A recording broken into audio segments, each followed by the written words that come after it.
যদি সারা উপনিষদ ঘাটো তাহলে দেখবে একটা কথাই আসল উঠে আসছে, সেটা হচ্ছে নির্ভীকতা। নির্ভীকতার মধ্যেই সমস্ত মানুষের ভালো হওয়ার রহস্য লুকিয়ে আছে। বলছেন এর বিপরীত ভাব, যে ভয়ের ভাব, এতেই সমগ্র আসুরিকতা লুকিয়ে আছে, সমগ্র বিফলতা লুকিয়ে আছে, এবং বলছেন পাপ লুকিয়ে আছে। যদি কিছু পাপ থাকে তাহলে এই কারণ, এই ভয় থেকে আমরা দুর্বল হই। দুর্বলতাই বলছেন স্বামীজি পাপ। যদি কিছু পাপ থাকে সেটা হচ্ছে দুর্বলতা, আর কোনো পাপ নেই। এবং বারবার বলছেন নির্ভীক হওয়ার কথা, বলছেন ভয় শূন্য হওয়ার কথা বারবার বলছেন। ভীষণ সবচেয়ে বেশিবার যদি কিছু বলে থাকেন, এই ভয় শূন্য হওয়ার কথা বলছেন।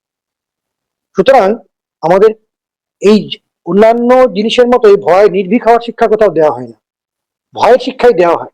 ওখানে যেও না, সেটা খেও না, অমুক করো না, তমুক করো না, এত না না না না না, এতে মানুষের শিক্ষা তো হয় না। স্বামীজি বলছেন একটা নায়ের সমষ্টি তৈরি হয়, তার কোনো উন্নতি হয় না। অর্থাৎ কিনা ভয়ের একমাত্র অ্যান্টিডোট হচ্ছে, প্রথমে হচ্ছে ভয়কে অস্বীকার করা, সম্মুখীন হওয়ার চেষ্টা করা। এর মধ্যে অনেক সাইকোলজিক্যাল আমাদের এক্সপেরিমেন্টেশন আছে, মানে psychology and psychiatry as a science, সেখানে অনেক কিছু করা হয়েছে। এবং আরেকটি জিনিস হচ্ছে নির্ভীক মানুষের জীবন পাঠ করা।